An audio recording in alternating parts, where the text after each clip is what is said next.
speaking to us on the topic today. We have with us Mr. Nkemdilling Ihanacho, who is currently a faculty member at the Lagos Business School. He is of the strategy group at the Lagos Business School. He has extensively researched and consulted in areas such as competitive strategy, corporate strategy, blue ocean strategy, the balanced scorecard, development and deployment, and international studies, and recently concluded a course on the macroeconomics of competitiveness at the Harvard Business School. He has an MBA and an MPhil from the Pan-Atlantic University and is currently completing his PhD work in the International Strategy Department of the same university.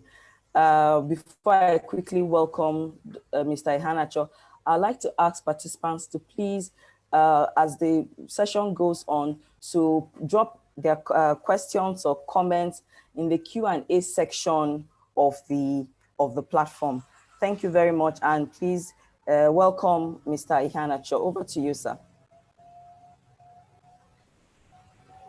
Thank you very much, Nike. Thank you, distinguished ladies and gentlemen. I can't express my gratitude and privilege enough for DCSL hosting this very exciting session.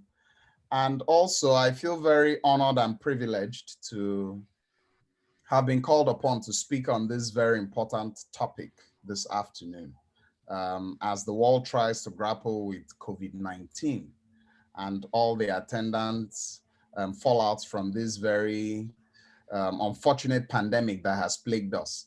So what we're going to be doing this afternoon, very briefly in the next couple of minutes, is to dissect and look at what this concept of succession planning really means. And then we're going to take a further look at understanding how organizations can actually go about building their succession plans. Why I think this topic is even more critical at this time is because organizations are currently passing through a lot of change. Organizations are evolving, organizations are rapidly transforming, and at the same time, organizations have to deal with the impending crisis of losing their customers, losing their key staff. Organizations are also facing the existential crisis of the inability to meet up with the obligations of paying the salaries of their employees. So there's an impending risk that they are likely to lose some of their key talents. Now, in the very unlikely event that they lose these key talents, what do they do? You know, how do they plan for the succession? So I'm going to share a few slides that would guide the conversations we're going to have this afternoon. And just like Anne has told us, if you have any questions, please feel free, drop your comments in the chat box, drop your questions in the Q&A box. And once we conclude the presentation, we'll be able to take as many of your questions as we're able to. Thank you. Now, we start out our presentation this afternoon by asking, what is succession planning? When we describe succession planning, what we essentially try to describe succession planning is that it's a process of developing talent to meet the needs of the organization now and in the future. Now, realizing that we're speaking to chief executives, senior level executives, board directors, as well as presidents of corporations and organizations across the board, it's important we realize that succession planning is not simply a plug in a round peg in a round hole situation. But what we're trying to look at and achieve in succession planning is that we're trying to solve the problem of filling the organization's talent gap. How do we fill the organization's talent gap today? And how do we fill the organization's talent gap in the future? Another question is, why is succession planning important? First of all, like I said earlier, COVID-19 has put some problems on the table. We have intense gap and intense shortage of talent. Some countries have accelerated their migration programs. About 3-4 weeks ago, I heard the US government actually calling out globally for medical professionals who had expertise in treating or handling COVID-19 issues to actually jump out and come to any US embassy, book an appointment, and get down in the US, get work visas and work for as long as possible to actually help the country weather the storm. Now, the question is, ladies and gentlemen, the intense competition for talent would even get worse at this time. Organizations are also rationalizing and asking, is there a need for me to keep 10 staff, or could I possibly better fare up by trimming down my staff strength and keeping only the very critical, very viable, very high quality talent pool in my organization? And what this is trying to do by extension is that this is trying to create and worsen even the existing talent gap we have in the market for those top talents. Because, ladies and gentlemen, what's going to happen are that your very good, very high quality, high profile talents would even come under more pressure. They're going to get more offers, and clients who are now pressed to the wall for solutions are going to come after them. We also have other competitor countries like Canada, like Australia, like the UK. And unfortunately, ladies and gentlemen, these countries are not just competing with better salaries. These countries are competing with better working conditions. These countries are competing with the opportunity to give those talents and their families citizenship of their countries. These countries are competing in trying to give these talents free healthcare. These countries are competing in trying to give these talents better quality of life, better security, better retirement prospects. And these are some benefits that your organization is ill-equipped and ill-suited to offer. Now, there's also an urgent need for tertiary institutions to reshape and repurpose the type of education offered in Nigeria to meet the needs of the industry. There's a huge unemployment problem in Nigeria. So while we have an unemployment problem, we have about 23% of our youth unemployed today. On the flip side, we have huge skills gap. In a recent report by Ernst & Young, 70% of African companies were taking a lot longer to fill vacancies, and employee turnovers were recorded as being high. According to UNESCO, in sub-Saharan Africa, secondary school enrollment stands at 40% on the average, and transition rate to tertiary level is at 7%. Now, nobody has talked about what happens to the 60% that are unable to transit from primary to secondary. And then the further 33% that drops off as the transition is happening from secondary to tertiary.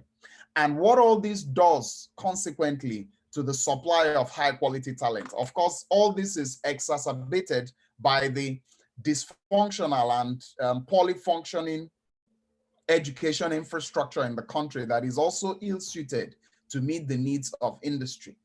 What all this has done is that it has ballooned and strengthened the talent problem all over Africa. By 2040, Africa is expected to have the world's largest labor force, way ahead of India and China. And what you tend to see are that companies and even countries like China are beginning to invest in the continent. And what this migration to Africa, what this migration to opportunities in Africa, what this flight from companies in developed country contexts move to emerging markets like Africa is resulting to is that the talent pressure here will become even more severe.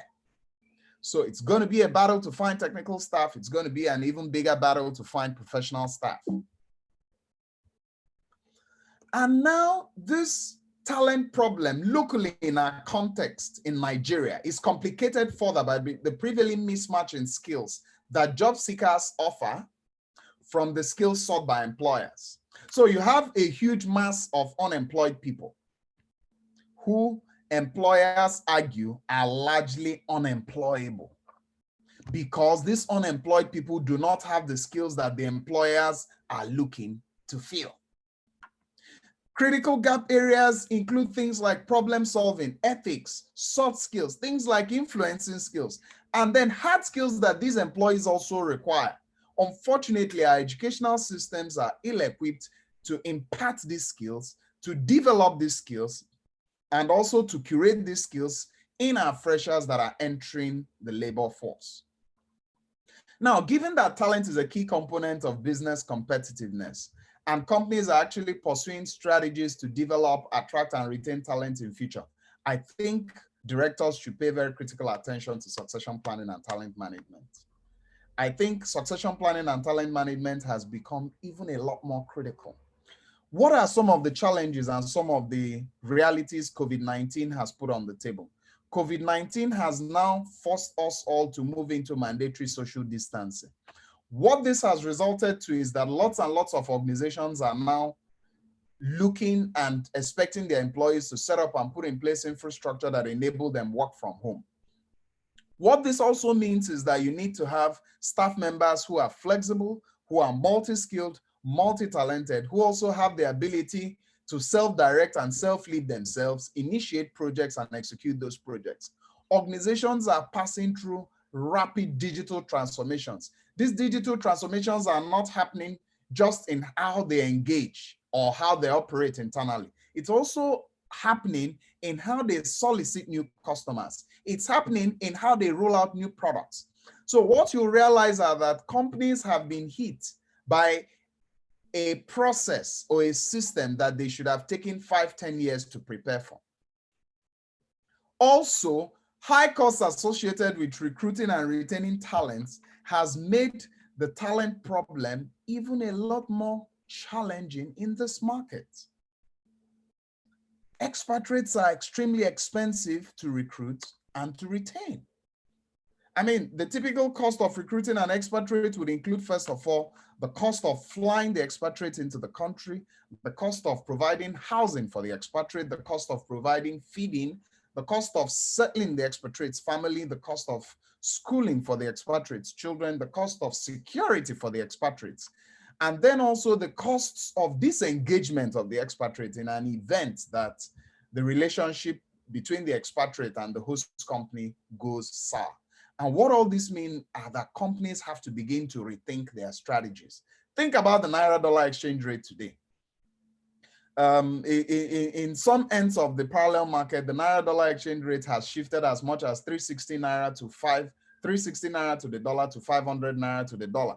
That's a nearly 30% depreciation in just 2 months.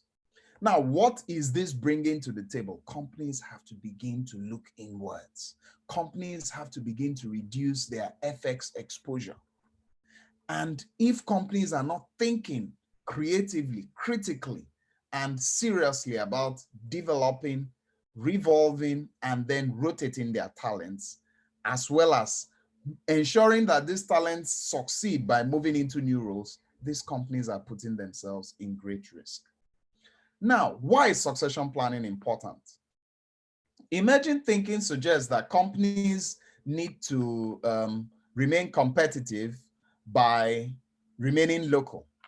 So you hire local people, you source your raw materials locally, you manage your stakeholders locally, you ensure that you have local suppliers, you develop local partnerships, you engage with the local communities, and then you ensure that the people who serve the customers in the markets where you operate are local people who they can relate to, who understand their circumstances and who share their pains. Now, over the years, companies have developed a strong appetite for expatriates as invaluable in providing the specialist expertise lacking in Africa.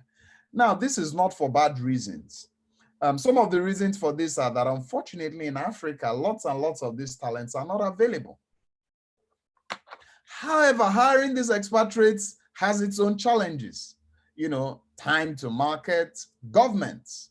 So governments in Africa make it extremely difficult. By the way, I hope you are aware that getting a Nigerian visa in many respects is a lot more difficult than getting an American visa. African governments make it extremely challenging and tough for expatriates to get residence permits, to get work permits, to meet local labor requirements of the host companies that actually hire them back in their countries. Directors have to become a lot more rigorous about grooming their talent for advancement. The party is over, so it's time to look back inwards. And people have to be held a lot more accountable for who their realistic successors can be. So companies have to tune into this process early enough, because when you don't tune into this process early enough, it makes it difficult to balance the decision of whether to promote from within or whether to go with outside or external talent. And some challenges with succession planning include, first of all, discomfort. So nobody likes to discuss succession when things are going well. You know, when people are forced to think about dramatic change. I mean, what I would typically hear top executives of organizations say is, please don't go there. Don't talk about such things. Everything is going well. That young man, that young lady, or that middle-aged man, that middle-aged lady is doing well. Just let the person be and let the person sit well into their role. And some things like the executive is getting fired, the executive is quitting, the executive is getting a better job, the executive is moving for personal choices, or the executive has died. You know, these are things that organizations typically run away from. However, ladies and gentlemen, transitions and successions are an inevitable part of the life of an organization. So these transitions must happen. These successions must happen. People must rebalance their risks. And sometimes people actually may work out on the succession plans you put in place. So what are some suggestions I have this afternoon? First of all, include it in your annual schedule of board meetings permanently. You know, try to put it in your corporate governance framework, probably every third meeting of the quarter. Have an agenda item that actually forces the organization to review and revise its succession plan. It's an extremely dangerous thing to put up this discussion because it's imprudent and it's irresponsible. These transitions will happen no matter how good a candidate is, no matter how much investment you make in people. People have the right to express their individual and independent will. And sometimes, in all fairness to top executives, you simply cannot even appreciate the reasons why people take some of these succession decisions. But people have that right to express their will. Your responsibility as a leader is to build your system and build your organization such that when these transitions happen, you're able to bounce back from the transitions and remain on course. Successful succession handling can maintain and even elevate a company. However, when succession handling is unsuccessful, it can make the company struggle or even fail, especially in times like COVID-19. So as organizations are thinking again about rebalancing their manpower base, about changing their performance management contracts, about also reviewing the structure and the caliber of internal talents they have across the organization, it's important that organizations roll their sleeves and sit back and ask, are these the right types of people I need in my system? As my organization is evolving and moving and rolling out into becoming an e-company that leverages on e-delivery of services or offers e-offerings, do I have the right caliber of talents who have the innovation, who have the speed, and who have the flexibility to think about the issues that I consider most critical? And some nagging questions that actually hover around succession planning include performance management. So it's a raging issue. In spite of the best efforts researchers in organizational behavior have made, in spite of the best efforts consulting firm talents have put into developing performance management frameworks, there's always that debate of what are the right metrics. You know, when it comes to things like staffing and career planning, the question is, how do I create the right process? When it comes to departure and retirement, how best do I handle poor performance? When it comes to recruitment, should I bring in outside talent? Succession planning, how do I handle key vacancies? So these are nagging issues that actually bother and disturb organizations. And these nagging issues remain a recurring decimal. Ladies and gentlemen, it's important to differentiate between succession planning and replacement planning. Replacement planning is essentially about finding backups to fill vacancies on an organizational chart. But succession planning is about grooming talent needed for the future. And succession planning and replacement planning are closely aligned, but they're different. While replacement planning is more like a reactive quick fix. My CFO has exited, my head of HR has exited. How do I get a new CFO? How do I get a new head of strategy? Succession planning is about asking, what are the needs of my organization in future? How will my organization compete? How are the realities in my market changing? And how am I repositioning my organization to serve the growing needs of the market? Now, these two principles are related, but they're different. The board and the CEO are principally responsible for establishing and cascading succession management throughout the organization. However, for succession planning to work, it has to be made an objective competency-based initiative to be credible in the eyes of aspiring leaders and employees. Else, the succession planning process would simply be viewed as a desire to actually cut down headcount and take some people out or elevate people who are considered to be favored by the powers that be. And succession planning must also be aligned directly with strategic plans. So you have to treat succession planning as a risk management strategy, because if you're not managing succession, you're placing your company at severe risk. Now, some guidelines for succession planning. First of all, make the right types of decisions about your talent strategy. Focus on a few and not too many initiatives. Make sure communications are consistent, and then ask yourself, what's the bandwidth of my organization? I mean, to what extent can my organization actually redundantly hire? For instance, if I want to put 2 or 3 people on a pipeline to become CFO, is there a need to hire the talent now at 30 or 40% capacity utilization, such that in the next 5-6 years, when this candidate will be ready, I'll be able to elevate the candidate and put the candidate in the CFO position? Now, the question is, can I afford to actually create and fund that redundancy while I wait for my need for that role to optimally emerge? How am I also going to create a rollout timeline? Within what timeline am I going to roll out and ensure that these talents are put on the table? How do I identify the skills I require for the future? Do I recruit from inside or do I recruit from outside? And how best do I execute? You know, I can't emphasize the importance of execution. It's one thing to say we will do, we will plan. Organizational inertia can actually delay or impede the success of a succession planning program. Now, other challenges are time. So institutionalizing an aligned talent management system, I would argue, typically takes 1 to 3 years. You know, you have to ensure that program design aligns with existing and future organizational culture. And ladies and gentlemen, it's important you look before you leave so that you don't create wrong expectations or you don't create a problem that is bigger than the one you're trying to solve. Now, why is succession planning important for directors? Companies need to think critically about aligning their staff and leadership needs with future needs and future objectives of the organization. So it's not just a case of what talents do I need today? It's what talents do I need for the future? And how do I position my business for the future? What talents am I going to need to fill the roles and gaps I have in the future? If you don't take the right steps today to establish an effective succession planning and management program, you're likely to fall into the victim of, oh dear, yes, I'm in this same mess, which is what many organizations are complaining about now. COVID-19. Most organizations had plans to digitize. Most organizations had plans to roll out digital platforms for their customers. Most organizations had plans to cut down on their face-to-face interaction and strengthen their capabilities for e-business. Unfortunately, more than 95% of organizations were late and COVID-19 caught up before we realized it. What are some components of a successful succession plan? First of all, you have to be clearly armed with the purpose of the program.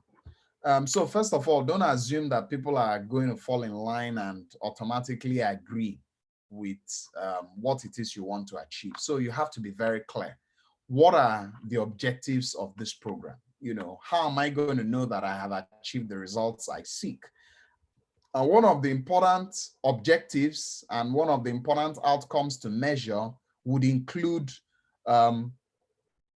how many key vacancies or how many critical talent roles in my organization am I able to identify key successors for? What competencies do I need for success today? How do I measure those competencies today? What competencies do I need for success in the future? And how best am I going to assess that potential? How can I narrow the gaps and how can I evaluate results of my succession plan? So these are some, not all of the things you need to have in an appropriate succession plan. Now, there are some other critical issues I'd like to talk about. The first question is, what's the best time to begin succession planning? Here I answer, yesterday. So it's like buying insurance. You don't wait until you have an accident before you buy motor insurance. You buy the insurance when the car is still sound. And how do you structure your succession plan? The first question you want to ask is, how do I go about replacing mission critical roles occupied by top talents? While the second question would be, who takes over in the event of a sudden vacancy, and how will the person do the job, often on short notice or with little or no supervision? So what you realize are that to answer these types of questions, you have to make significant investments today in knowledge management systems and in ensuring that the staff members you have the capacity and the capability to actually hold and occupy those positions at the appropriate time. So you have to carry out training, you have to carry out mentorship, you have to carry out things like capacity building, you have to build the confidence of these people today. You have to expose them to the various things they would need to be able to fit into this role when the time comes. And the question is, who has the responsibility for putting in place this succession plan? And here I say the single most important role of management is to hire the right executive to replace the outgoing executive. That's by far, more than anything else, the most important thing to do in succession planning. Now, the next question is, should we involve board members and non-board members? What I would say here is yes. Key members of an organization can actually be invited as advisors. You know, a competent consultant can help deal with this unfamiliar task. A consulting firm I have worked a lot with in helping clients develop and evolve succession plans is DCSL. So DCSL has done an excellent job working with me in the past in helping organizations evolve and develop succession plans. Now, another question is it wise to develop characteristics of a perfect executive? Here I would say no. Typically, the board should define the key characteristics and qualifications needed in the next leader. It's very important to step back and ask, where is the organization coming from? Where has it been? And where are we going to? That way, you build a list of attributes based on where you are now and where you hope to go to in the next few years. Never define the ideal successor as a carbon copy of the person who just left or the person who is currently occupying the position, else you'll get very disappointed. So I'll give you a typical example. Bulk of the organizations I know today are actually dealing and battling with change as a result of COVID-19. And what this change actually means or suggests is that they need to have employees that are a lot more digitally savvy. They need to have organizations that have more digital fluency and competence. They need to have employees who are a lot more nimble. They need to strengthen their innovation pipeline. They need to get things like product development and product rollout faster. They need to strengthen their capacity for execution. The question is, do the people we have in these roles that we consider mission critical in helping us achieve these types of transition, do they have these skills? If they don't have these skills, how do we impart these skills on them? How has the business evolved? And what are the critical things evolving in the business with time? Another question you want to think about and ask is, where does the company draw inspirations from to look for direction? And some critical things, or rather a very critical document an organization can look to in drawing inspiration is the strategic plan. However, post-COVID-19, I stand to be corrected, organizations need to go back and redraft their strategic plans. So all strategic plans that were in the pipeline pre-COVID-19 need to be revised, and we need to all have COVID-19 strategy plans. And the critical questions an organization wants to answer in asking about where the organization is headed would be, or rather what types of talents they'll need in the future would be, where will my organization be in 2, 3, and 5 years' time? What should it look like? What should we be doing and what should we not be doing? In what areas are we currently successful? how relevant will those areas be in the new world of work? How relevant will those areas be in the new world where social distancing has become critical? How relevant will those areas be in the new world where we need to be more deliberate about our value proposition, given the fact that certain things like physical space and physical congregation no longer will be relevant? Where are we weak? Who are our current stakeholders? Who are our customers? Who are our key competitors? Who do we have on our board? Who do we have on our staff? Who would we like all of these stakeholders to be in the future?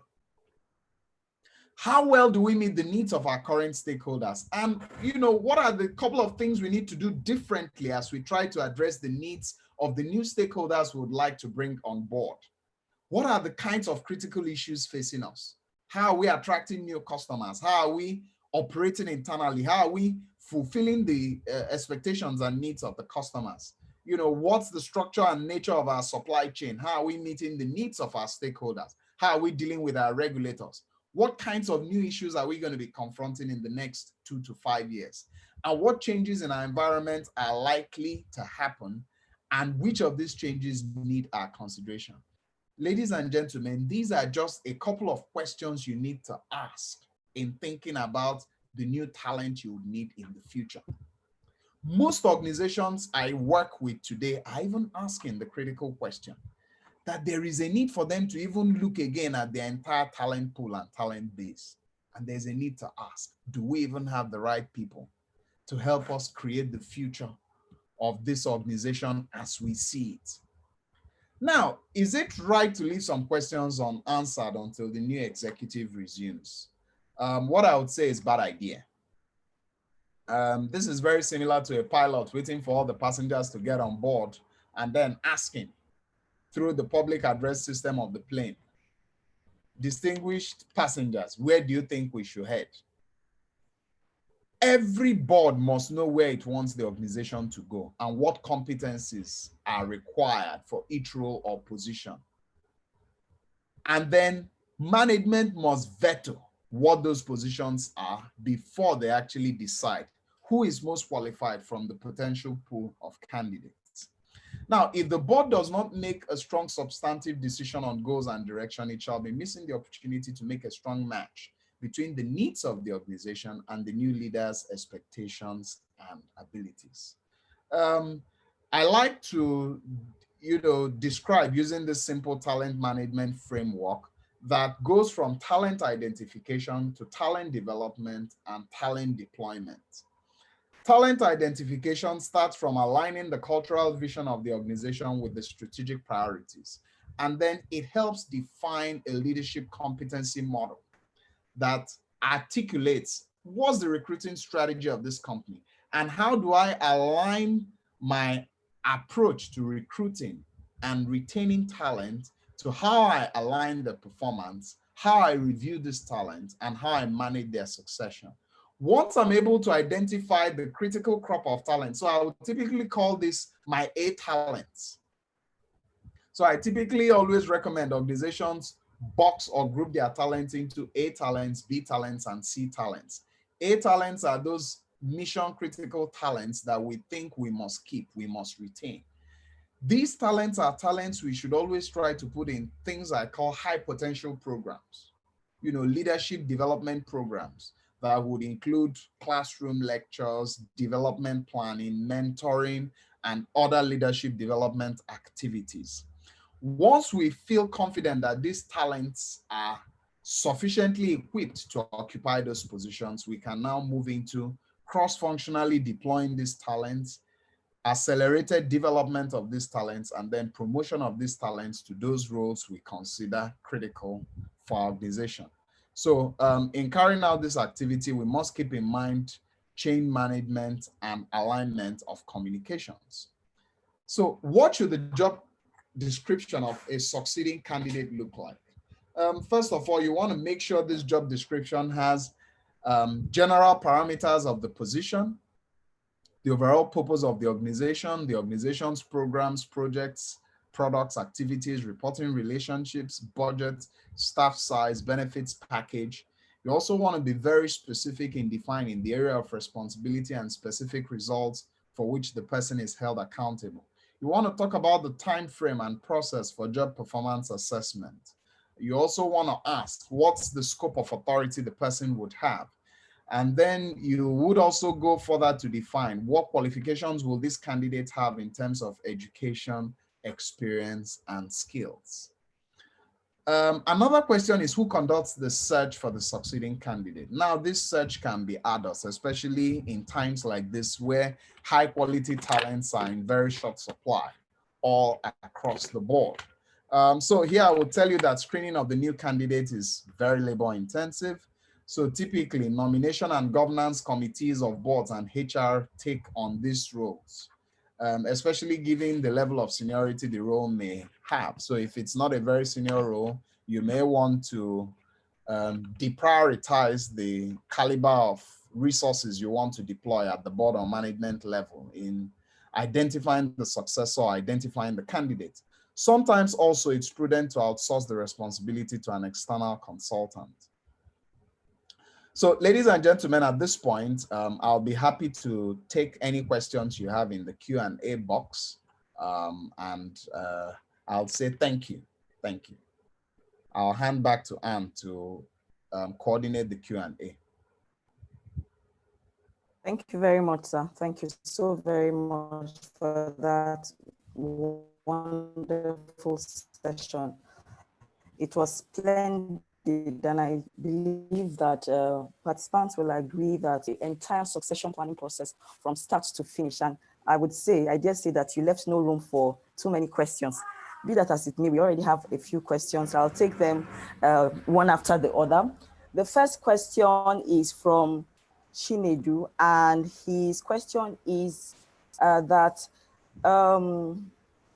given the apathy to succession planning and the fact that companies actually just pay lip service in most organizations to the issue of succession planning, what do you think will be the best strategies for companies to adopt, and what will be the most effective and cost-effective strategy for companies to adopt regarding succession planning? Okay, thank you very much, Anne. I think this is a very important and interesting question. And Chinedu, thank you for this question. The truth is that, unfortunately, lots and lots of companies actually pay lip service to succession planning. The first approach I would ask is, ask yourself off the top of my head, in my organization, if all of the members of my management team were to resign, in that very unlikely event, what do I do? How do I move this organization to the next level? And when you ask that question, you would realize how much risk you are actually potentially sitting on. And what I would always recommend is carry along whoever is occupying a position in that process of grooming, identifying and selecting a successor. And always look to your strategic plan. I believe every reasonable organization should always have a functional strategic plan that is plotting its beacon and saying, this is where I'm heading. So you have to be clear as an organization. Where are you heading? What are your priorities today? And what will your priorities be tomorrow? How are you actually progressing towards meeting your strategic goals? And more importantly, what are the likely components of the economy that will change? These are all the things that would let you know if you're actually well positioned from a point of view of succession planning. Once you ask this question, I'm sure you're going to come up with some gaps as to, wow, if this person were to leave, I don't have a plan. If this person were to leave, I don't have a plan.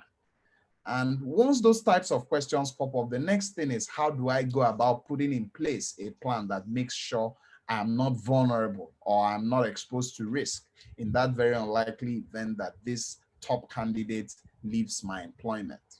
And then from there, you're now going to be able to build up and cascade your plans across the board. Of course, as you're trying to put in place these plans, you have to look again and ask, what's my organizational bandwidth? To what degree can I actually accommodate or absorb these shocks or changes? Okay, next question, Anne. Thank you very much, sir. So the next question is, and we have one or two participants who have indicated that they would like to speak directly. And so once we're done with these questions, we'll give them the opportunity to do so. The next question is from Irene Netima. Her question is, how does an organization balance identifying key talent for succession with alienating others who may feel that they have been overlooked in the process? That's a very important question. I mean, one thing organizations always strive to achieve is internal harmony and balance, which, by the way, is not a bad thing to achieve. But one thing I would want to say is that the task of building and sustaining an organization is not always an entirely democratic process. So to some extent, some toes may be stepped on. You know, it's not entirely possible to please everybody. And sometimes some of your succession planning initiatives may blur some policy lines in your organization. You know, you may be forced to overinvest or underinvest in some activities for some talents you consider mission critical, or the types of talents I'll typically call your A talents. And that could lead to jealousy, that could lead to internal strife and crisis. But be that as it may, what I always try to advise organizations to do is to try as much as possible to revise their policy frameworks and their procedure documents to give them a lot of bandwidth to accommodate these types of things. And what they should also try to do is to put in place as a lot of discretion in those policies and procedures such that they are able to carry out these types of activities without being accused of double standard or shooting people in the foot or offending people.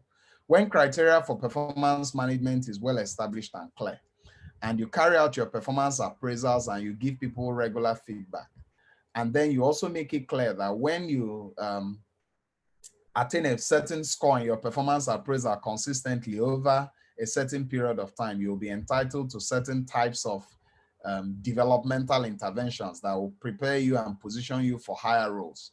When these types of statements are well crafted and well documented in your performance management framework, it becomes easy for people to appreciate why you're taking the decisions you're taking.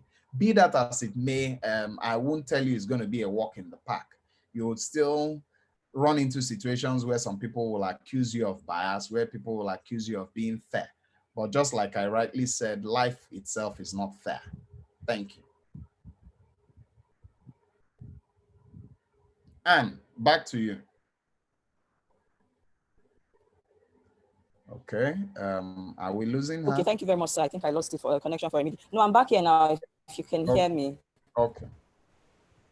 Yes, thank you very much for that. So I'd like to take 1 minute to listen to one of the participants who would like to speak directly, Mrs. Cecilia Maduki.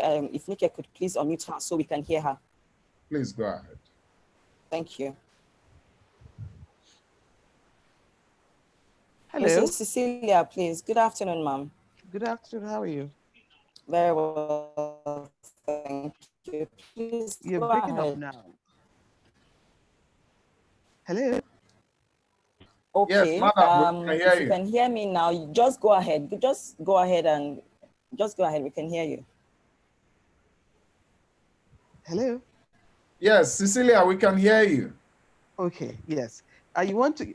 Well, I have a question, which is what to do with succession planning, high-level succession planning. Right. We know we have to tie it into strategy for the company. Yes. But we also have the implications of COVID. Correct. So what should we be focusing on at this point in time in terms of succession planning?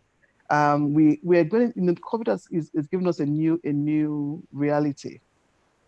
Correct. So in your own view, Correct.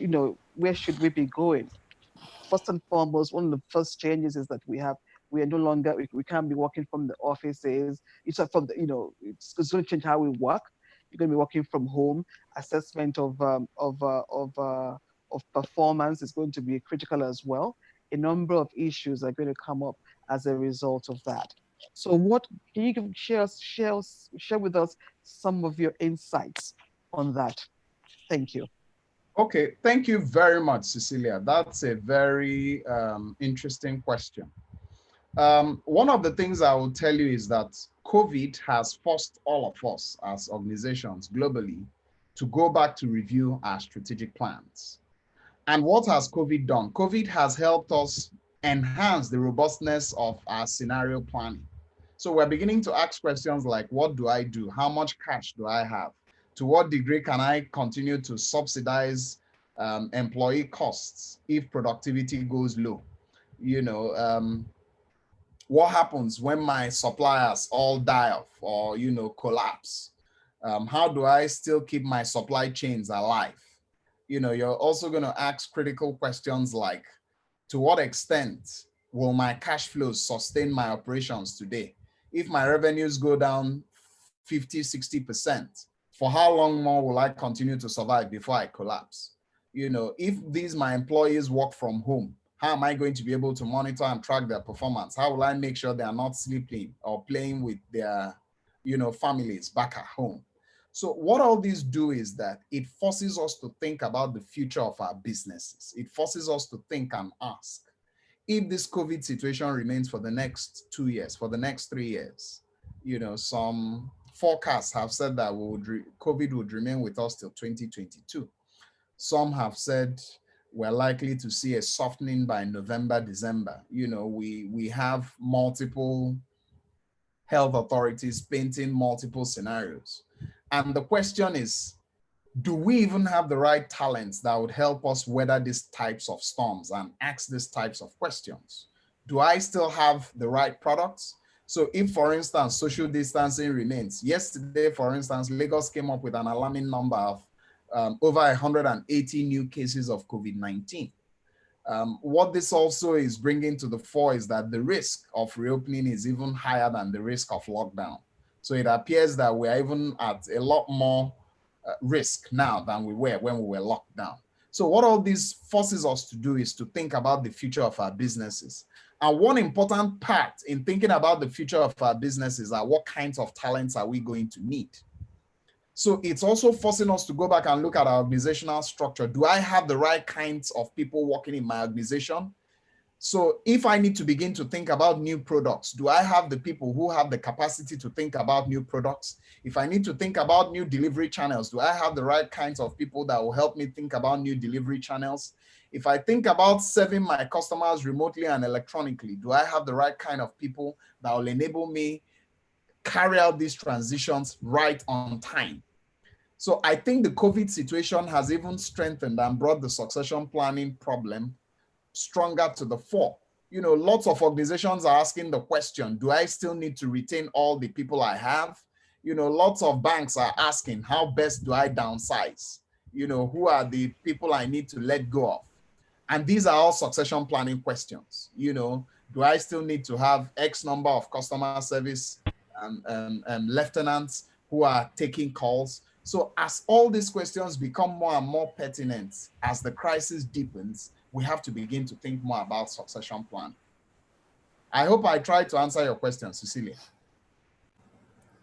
I think you did. I believe you did very Yes, you did. well, You sir. have given me some insights that are also very important, because I kind of felt that we would be moving in a new direction in terms of HR and in terms of leadership needs, Correct. and you just confirmed that yes, we need to be looking at that.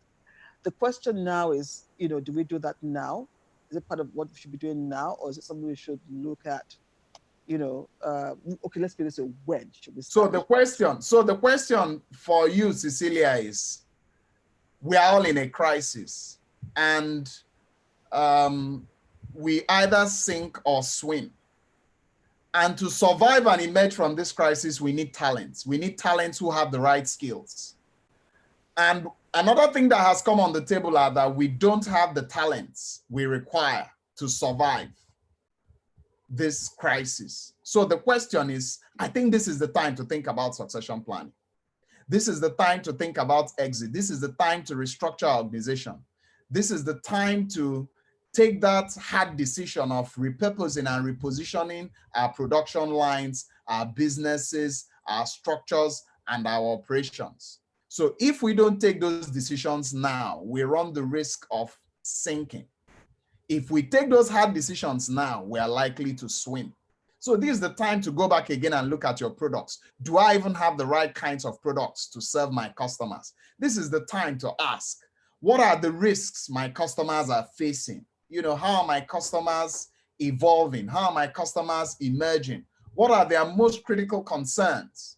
So these are all the things that have to come on the table at this time. So this is the time. Thank you.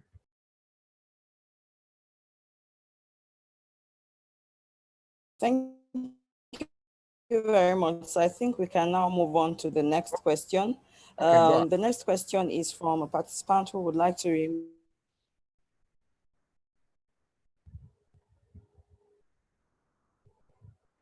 okay, it's like we're having a bit of connection challenge.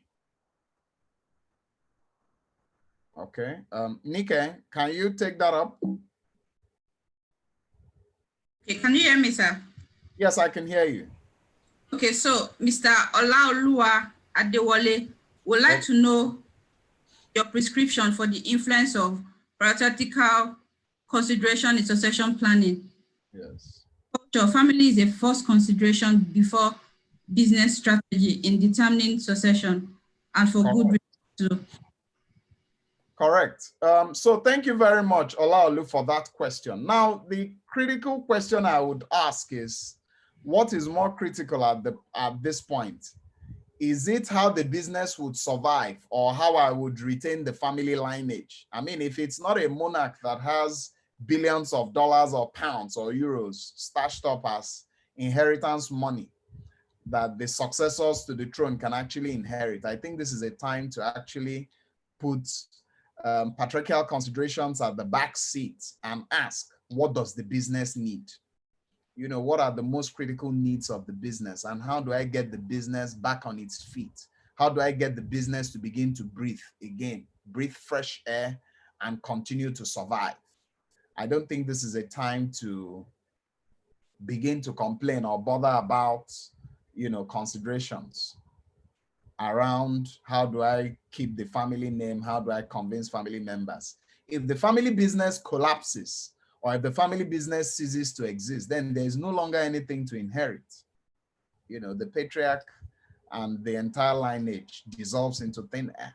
So like I said to Cecilia, it's a case of sink or swim. So you think about retaining the family culture, and then, you know, if you're not able to identify successors from the family line, who share the spirit, who share the commitment, who have the skills and who have the humility to actually take on those roles and help drive the family business to the next level, it's time to actually look the other way and look externally. Thank you. Thank you very much, sir. And my apologies, I had a little glitch just now. No So problem. I'm not quite sure that we have addressed the one question from on the issue of how, to what extent the CEO should be involved with the succession planning for his role. Okay, good. Okay, so the question is, to what extent should the CEO be involved in selecting his or her successor? Correct, sir. Good. So I think that's an extremely important question. And I think a CEO should be 100% involved in that process of selecting their successor. Whether the CEO is an employee CEO or whether the CEO is an owner CEO. And why I think that's critical is that for me, the greatest success of a CEO is in how well or how successfully the company is able to emerge at the end of the tenure of the CEO. So if at the end of the tenure of the CEO, the company collapses or the company goes into great difficulty, resulting in all kinds of crises, then, I mean, the CEO, for all intents and purposes, hasn't done a good job of giving the company its new independent life and helping the company transit to its next phase of growth and development. So my recommendation is that a CEO should be 100% involved in choosing their successor, and a CEO should be emotionally invested in that process of identifying the successor. Thank you very much, sir. I have one question from me. So the question is, how would you assess the cost to organizations when you compare failing to plan, failing to plan for succession and planning, which is more costly to the organization in the long term? Okay. Thank you very much. That's a very good question. The truth is that failure to plan is planning to fail. Unfortunately, also, succession planning is expensive. I mean, that process of carefully sitting down to identify the talent, to groom the talent, to position the talent, and to deploy the talent is expensive. It's immense. I mean, you know, sending the person to business schools, ensuring the person passes through very well designed trainings like the type DCSL is currently organizing, are things that cost quite a bit of money. Now, the truth is organizations have to make these investments. Sadly, as it sounds, you know, these investments are mission critical investments. You have to spend the money because ultimately business is all about people. If you don't have the right people who are taking those decisions that are helping position your company for the future, then you don't have the future. And then if you have the people and these people don't have the skills, they don't have the experience, and they don't have the expertise to make this positioning happen and work, then you're also running into crisis. So the issue is that the cost is high. You know, good quality training is expensive. Good quality mentoring is expensive. And there's nothing anybody can do about that. You know, the amount of investments you make will be directly proportional to the kinds of results you get at the end of the process. Thank you. Thank you very much, sir. Thank you so very much for addressing all of the questions. So ladies and gentlemen, we've heard it. We've heard very clearly that an organization that fails to plan for succession may be referred to as being irresponsible. I believe he did use that word in describing that. And that very critically, succession planning is something that should be a front burner for all organizations, particularly with the current events and more importantly, post that, the post COVID-19. During the course of his presentation, Mr. Iheanacho also distinguished very clearly between replacement planning and succession planning, and he made it very clear that these two are very different, and that the more important or the critical task that companies should undertake is succession planning, as opposed to replacing roles that become vacant when they. He also emphasized the fact that risk management planning is something that organizations must undertake as it relates to succession planning, meaning that succession planning should form part of the risk management framework of an organization. And he did share some clear guidelines for the succession planning process itself and emphasize the importance of execution, given that planning without execution defeats the entire succession planning process. Very importantly, he highlighted the components of a successful succession plan by which include defining the objectives of the process and identifying the competences required within the organization.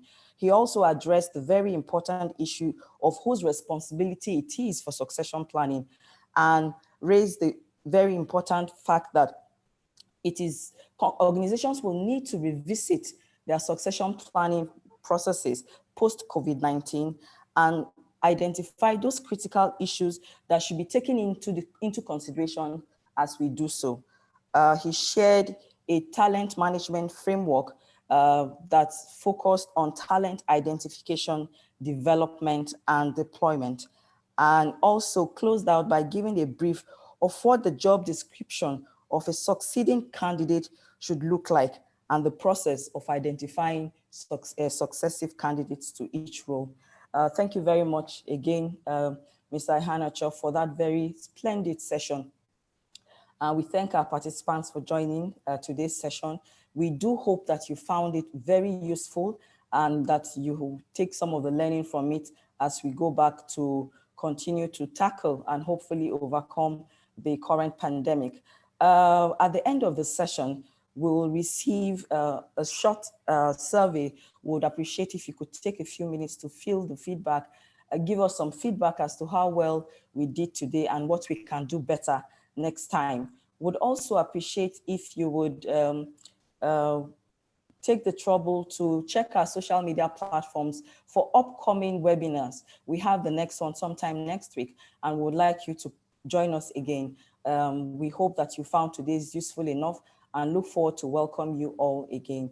As we close out for the day, I would like to remind you all to please stay safe and try to adhere to all the safety precautions as we combat and turn the curve against COVID-19. Thank you all for your participation. We look forward to having you next week. Thank you very much and have a lovely evening and a pleasant and safe weekend ahead. Bye-bye.